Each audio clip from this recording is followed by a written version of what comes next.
Apa tugas negara yang dilakukan oleh pemerintah sesuai dengan tingkat kewenangan dan tanggung jawab.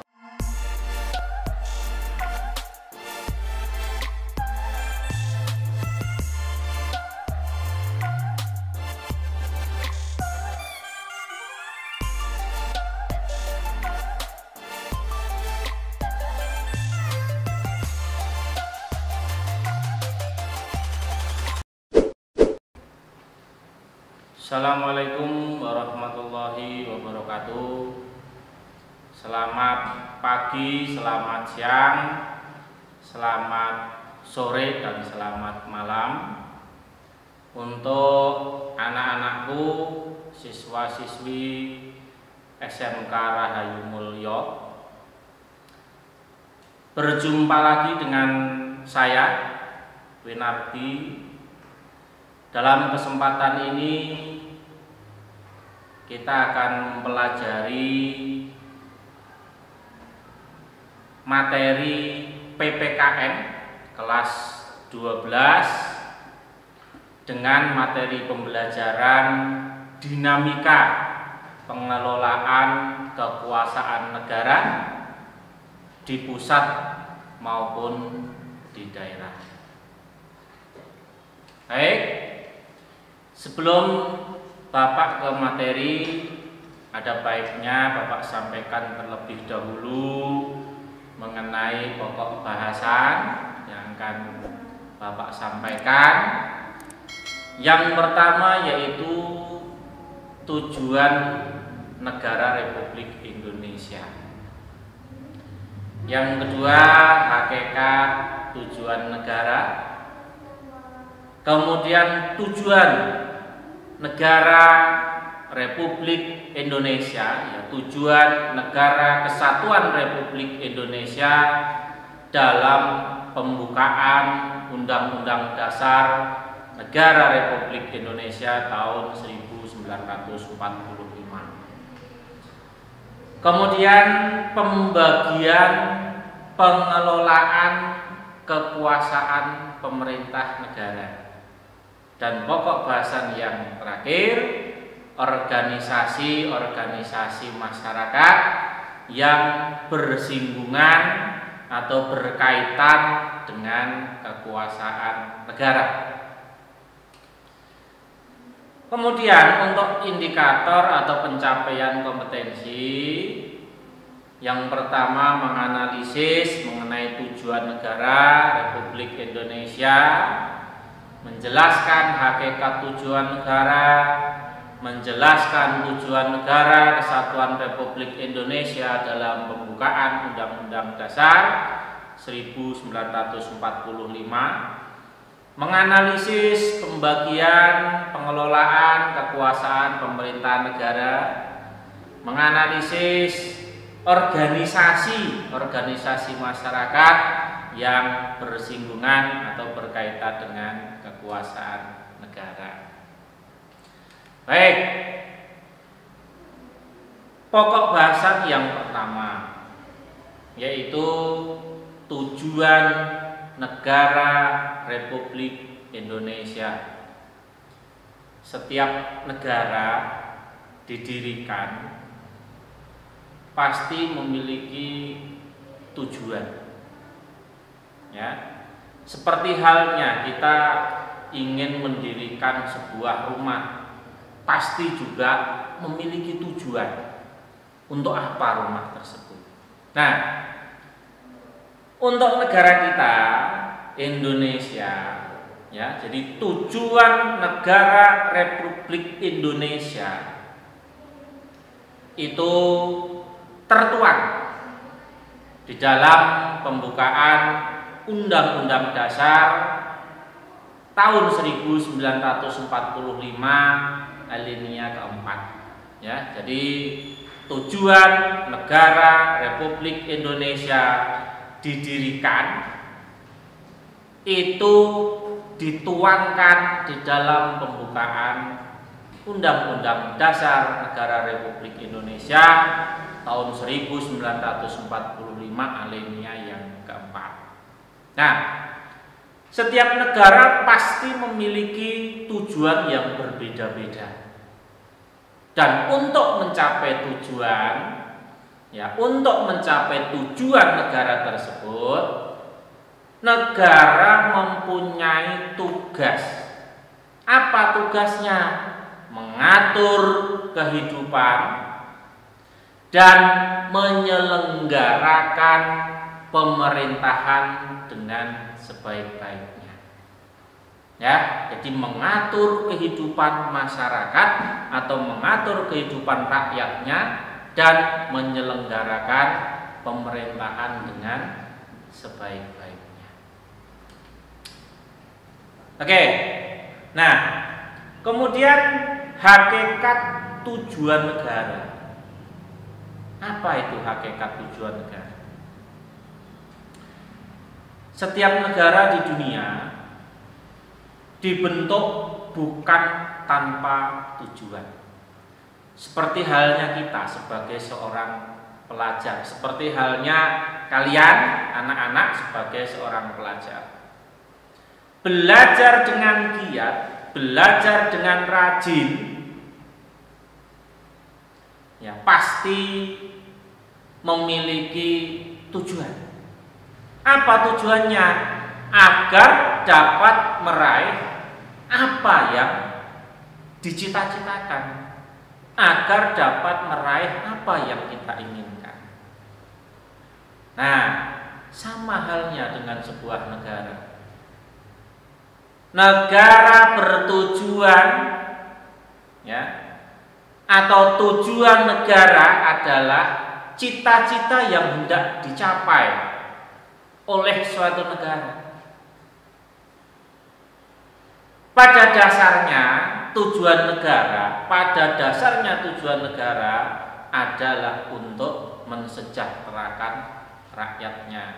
Jadi dasarnya didirikan sebuah negara itu untuk mensejahterakan rakyatnya.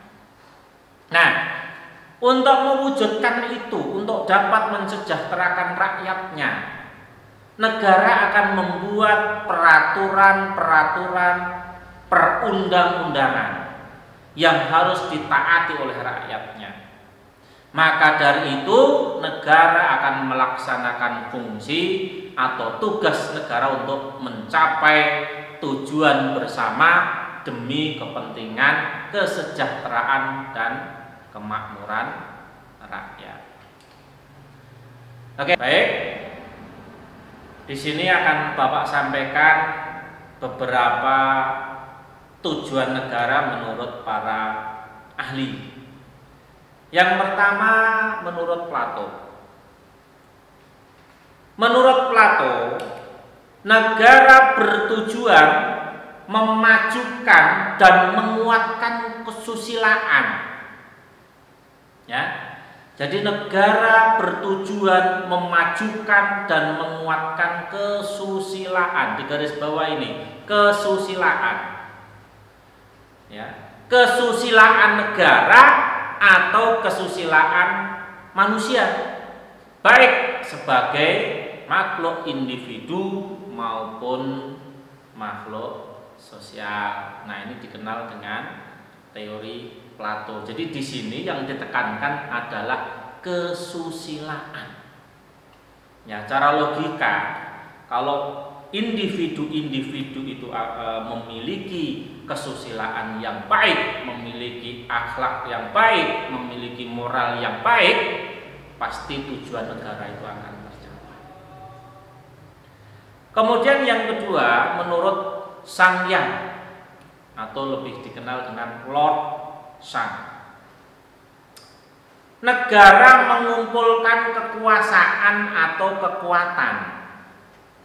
Negara mengumpulkan kekuasaan atau kekuatan yang sebesar-besarnya, menyiapkan militer dengan kuat agar dapat menghadapi segala kemungkinan yang terjadi. Namun rakyat harus tunduk dan lemah terhadap negara. Nah, ini dikenal dengan teori negara kekuasaan. Jadi negara mengumpulkan kekuasaan atau kekuatan yang sebesar-besarnya, menyiapkan militer yang sangat kuat sekali agar dapat menghadapi segala kemungkinan yang terjadi. Tapi, nah ini tapi, rakyat harus tunduk dan lemah terhadap negara. Ini teori Sang Hyang. Kemudian teori yang ketiga menurut Niccolo. Ya, menurut Niccolo, negara bertujuan menciptakan kemakmuran dan persatuan rakyat dengan cara pemerintah harus tetap berkuasa, ya, dapat melakukan apapun asalkan untuk kepentingan negara, dapat mengabaikan kesusilaan. Nah, di sini ibaratnya menghalalkan segala cara sampai mengabaikan kesusilaan, ya. Dan rakyat harus takut kepada pemerintah. Nah, ini dikenal dengan teori negara kekuasaan. Teori yang keempat, Thomas Aquinas dan Agustinus. Thomas Aquinas dan Agustinus ini mendefinisikan tujuan negara adalah mencapai kehidupan dan penghidupan yang aman serta tentram dengan taat kepada Tuhan.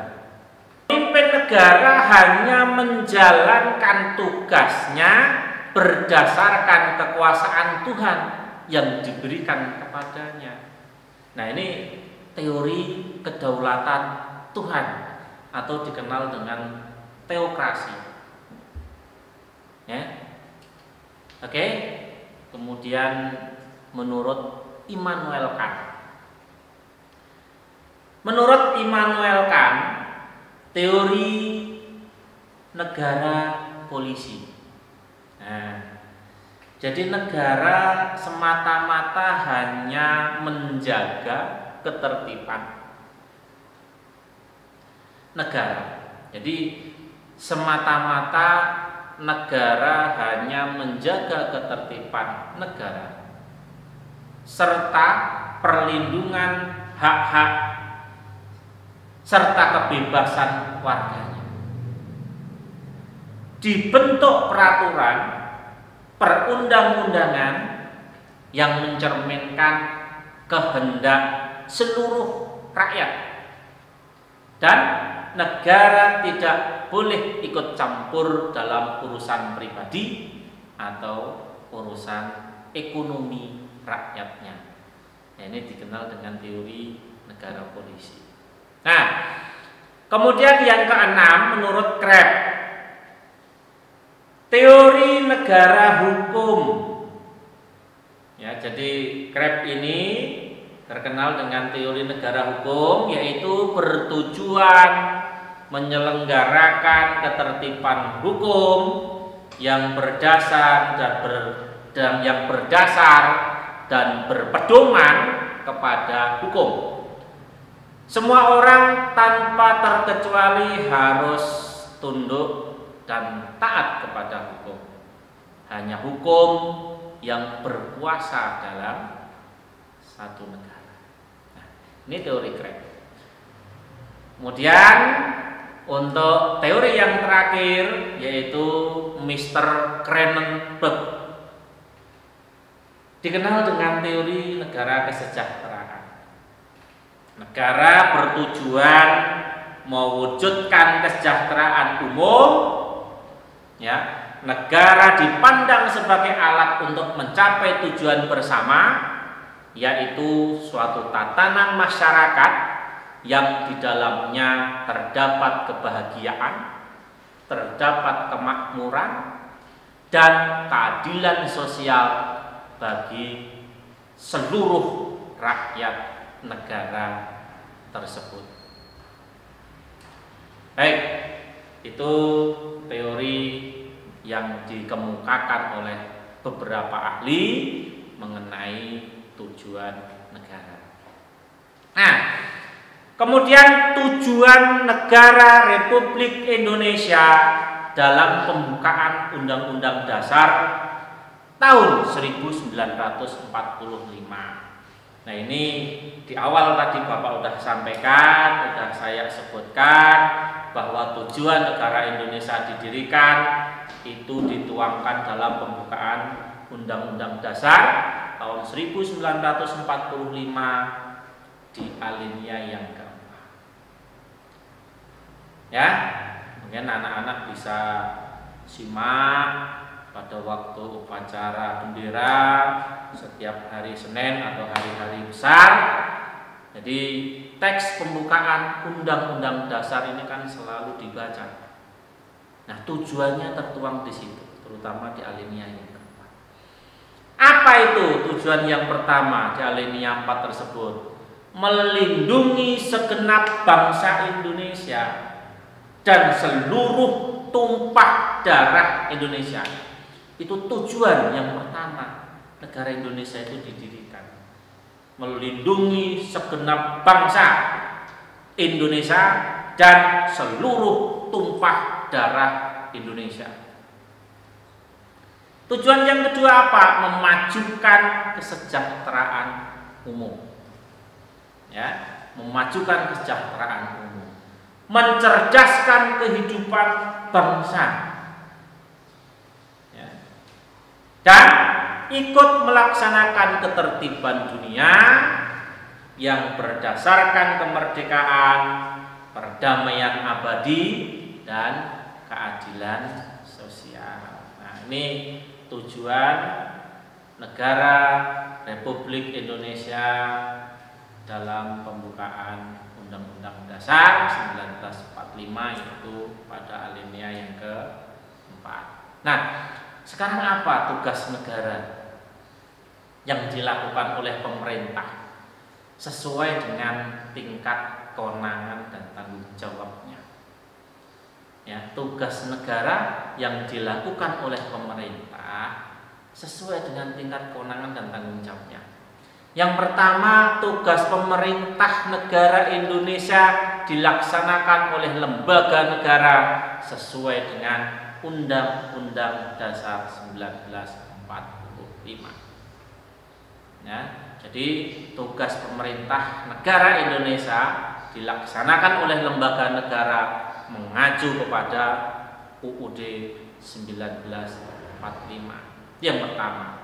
Kemudian tugas pemerintah negara Indonesia dilaksanakan oleh seluruh jajaran pejabat negara, mulai dari presiden sebagai kepala negara sampai jajaran pejabat negara lainnya, ya, dari presiden sampai ke bawah. Ya, dalam struktur pemerintahan itu dari presiden sampai tingkat RT, rukun tetangga.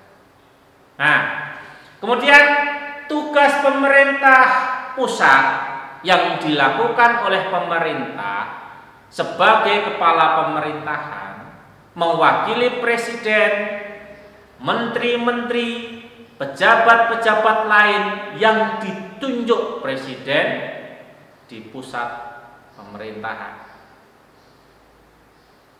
Tugas pemerintah daerah atau provinsi, kabupaten, kota dibantu oleh seluruh perangkat pemerintahan daerah lainnya. Ya, tugas pemerintah desa yang dilakukan oleh kepala desa dan dewan perwakilan desa dibantu oleh seluruh perangkat desa. Nah, sekarang apa tugas presiden dalam rangka untuk mencapai tujuan negara? Ya, tugas presiden dalam rangka untuk mencapai tujuan negara. Yang pertama, menyelenggarakan kekuasaan pemerintahan negara. kekuasaan tertinggi di tangan presiden. Ya. Tugas presiden yang pertama menyelenggarakan kekuasaan pemerintahan negara. Yang kedua, bersamaan dengan DPR membuat undang-undang termasuk APBN. Ya, jadi presiden bertugas bersama dengan DPR yaitu membuat undang-undang termasuk membuat APBN, anggaran pendapatan belanja negara. Yang ketiga, dalam hal ehwal kepentingan yang memaksa, presiden berhak menetapkan peraturan presiden sebagai pengganti undang-undang. Kemudian yang berikutnya, menetapkan peraturan pemerintah untuk menjalankan undang-undang sebagaimana mestinya. Presiden berhak menetapkan keputusan presiden yang bersifat pengaturan, instruksi presiden, serta kebijakan lain yang tidak berbentuk peraturan perundang-undangan. Oke, yang berikutnya pokok bahasan yang keempat, pembagian pengelolaan kekuasaan pemerintahan. Ya. Jadi yang pertama di sini adalah legislatif. Lembaga yang dikenal dengan legislatif adalah lembaga pemerintah dengan kekuasaan membuat hukum atau undang-undang. Nah, legislatif ini terdiri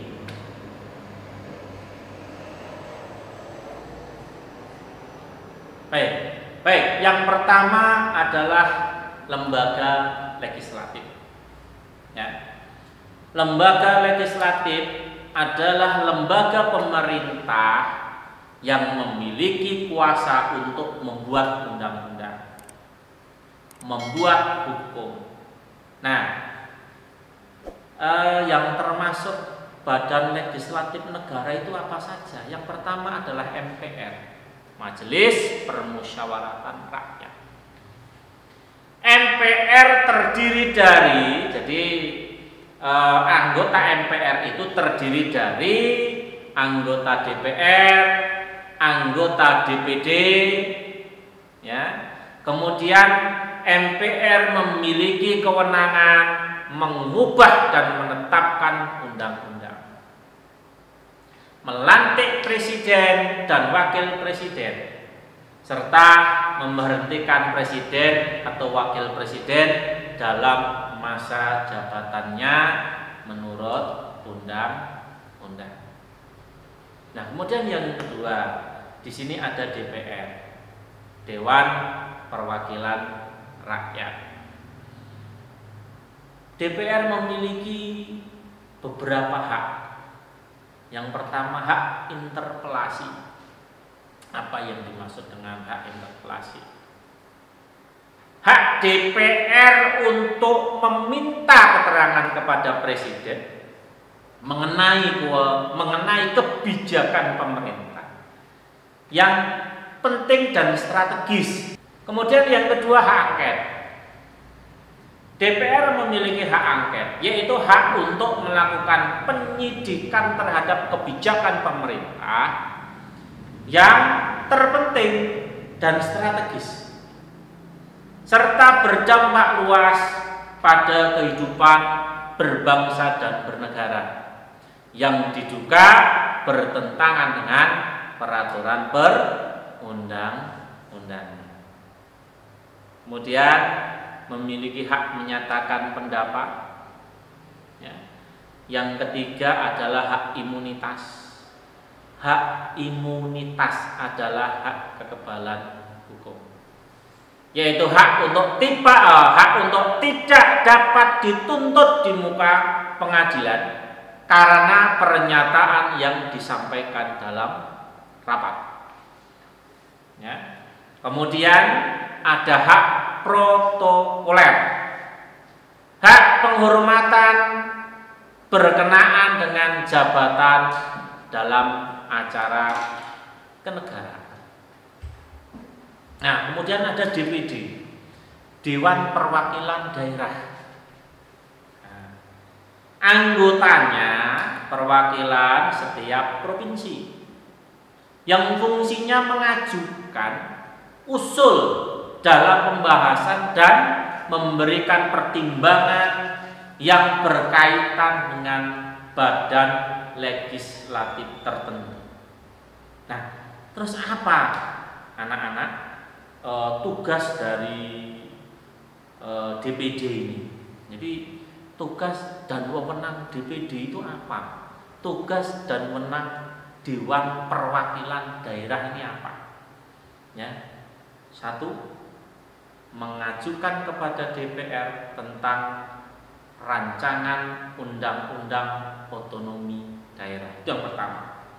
Yang kedua, memberikan pertimbangan kepada DPR mengenai RAPBN yang berkaitan dengan pajak dan agama. Rencana anggaran pendapatan ya negara yang berkaitan dengan pajak dan agama.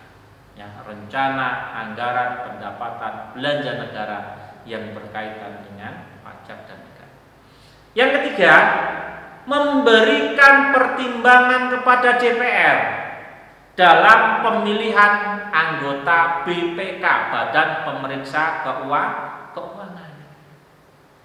Yang keempat, melakukan pengawasan terhadap pelaksana otonomi daerah. Ya, melakukan pengawasan terhadap pelaksanaan otonomi daerah. Menerima hasil pemeriksaan BPK untuk dijadikan pertimbangan bagi DPR tentang rancangan undang-undang yang terkait. Nah, kemudian tadi ada legislatif, sekarang ada eksekutif. Nah, apa itu eksekutif?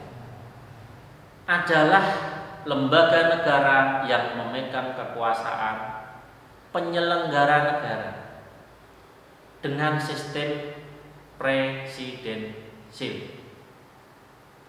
Lembaga negara ini terdiri dari presiden, wakil presiden, menteri-menteri dalam kabinet. Ya, jadi eksekutif itu adalah presiden dan perangkatnya.